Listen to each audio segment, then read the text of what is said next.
So ఇలానే continue అవుతే ఎప్పటి వరకు అంటే మీరు ఎప్పటి వరకు దీన్ని ఇలానే ఉండే అవకాశం ఉంది? ఇది కేంద్ర ప్రభుత్వం నిర్ణయించి తీసుకోవాల్సిన ఇదండి. ఇప్పుడు మేమేమి చేయలేని పరిస్థితి.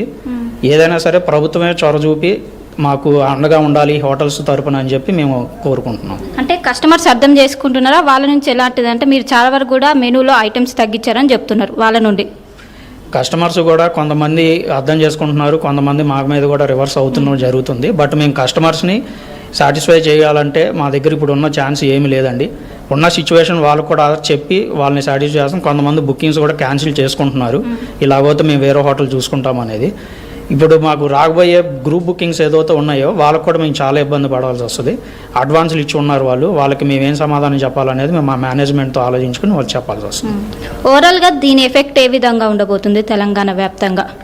తెలంగాణ వ్యాప్తంగా చాలా ఎఫెక్ట్ ఉంటుందండి. ఎందుకంటే దేశంలో ఉన్న అన్ని రాష్ట్రాల నుంచి ఇక్కడ చాలామంది వచ్చి దిగుతూ ఉంటారు. ఎందుకంటే మనకి లావాదేవీలు ఎక్కువ ఉంటాయి. ఐటీ కార్డర్స్ కానీ ఉన్న కంపెనీస్కి కానీ గస్ట్లకు చాలా ఉంటుంది.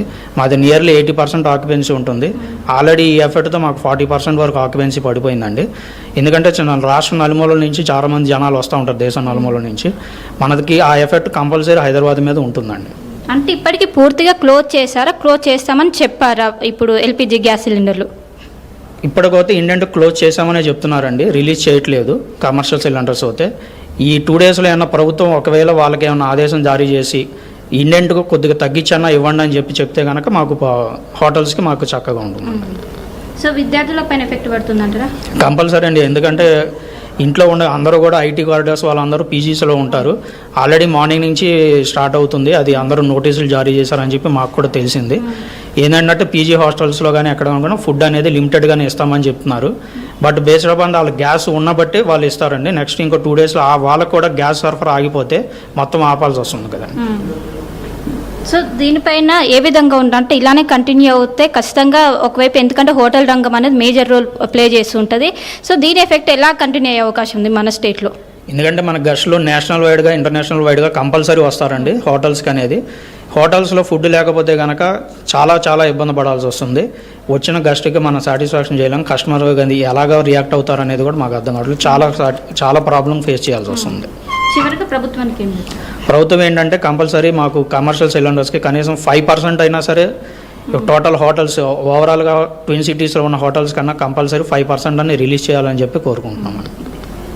సో మొత్తం మీద 5% లేదా 10% ఇటు హోటల్స్కి రిలీజ్ చేస్తే కొంచెం మెరుగుపడే అవకాశం ఉంది. ఇలానే కంటిన్యూ అవుతే మొత్తం కూడా మూతపడే అవకాశం ఉంది. ఇప్పటికే దాదాపు బ్యాకప్ మొత్తం కూడా అయిపోయింది. ఎందుకంటే నిన్నటి నుంచి కూడా ఒకవైపు ప్రొడ్యూస్ చేయటం లేదు. దీంతో ఇప్పటికే ఒకవైపు అటు హాస్టల్స్ చాలా వరకు కూడా పీజీలు మూసేశారు.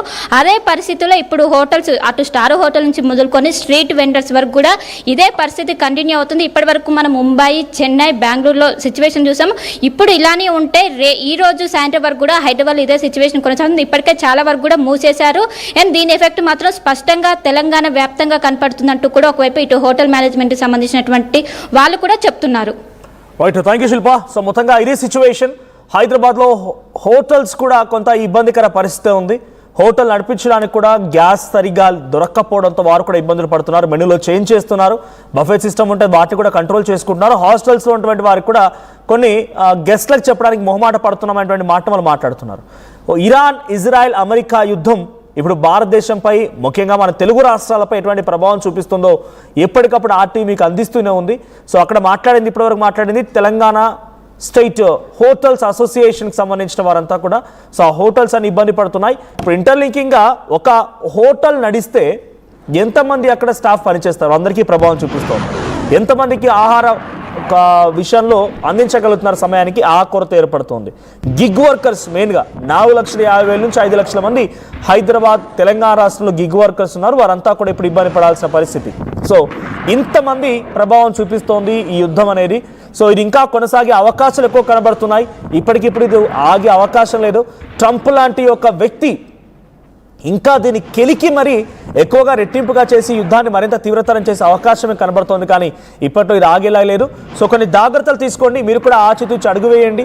సో దీని అకార్డింగ్గా మీరు ప్లాన్ చేసుకునే ప్రయత్నం చేయండి. అనుకోవచ్చు ఆర్టీవీ ఈ కొంచెం ముందుగానే చెప్తోంది ఈ మాటని, ఇంకా అటువంటి పరిస్థితి లేదు, మేము ఎక్స్పీరియన్స్ చేయట్లేదు అనేటువంటి మాట మీరు అనుకోవచ్చు, కానీ డెఫినెట్గా జరగబోయేది ఇదే. ఒకసారి మళ్ళీ ఐటీ కార్డర్ హాస్టల్స్ అసోసియేషన్కి సంబంధించిన వాళ్ళు ఆ లెటర్ ప్యాడ్ చూపిస్తాను నేను అక్కడ.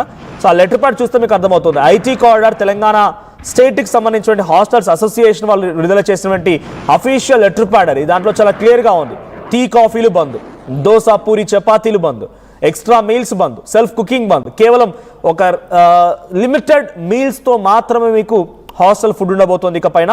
సో ఇది స్టార్టింగ్ స్టేజ్ మాత్రమే. ఇంకా యుద్ధం కనుక కొనసాగితే ఇంకా నెక్స్ట్ లెవెల్ ఆఫ్ ఇంపోజిషన్స్ ఉంటాయి, నెక్స్ట్ లెవెల్ ఆఫ్ కఠినం చేసే అవకాశాలు కూడా ఉంటాయి. సో ప్రెసెంట్ ఇప్పుడున్న సిచ్యువేషన్లో మాత్రం ఇవన్నీ కూడా కొంత లిమిట్ చేస్తున్నారు.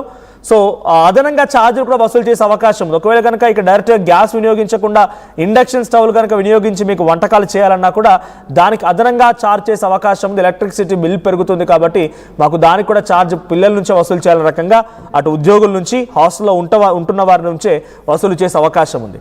సో నేను మళ్ళీ చెప్తున్నాను, మీ ఫ్రెండ్స్లో ఎవరైనా కనుక హాస్టల్స్లో ఉన్నవారు ఉంటే వారికి వెంటనే ఈ రీల్ని షేర్ చేయండి, ఈ వీడియోని షేర్ చేయండి.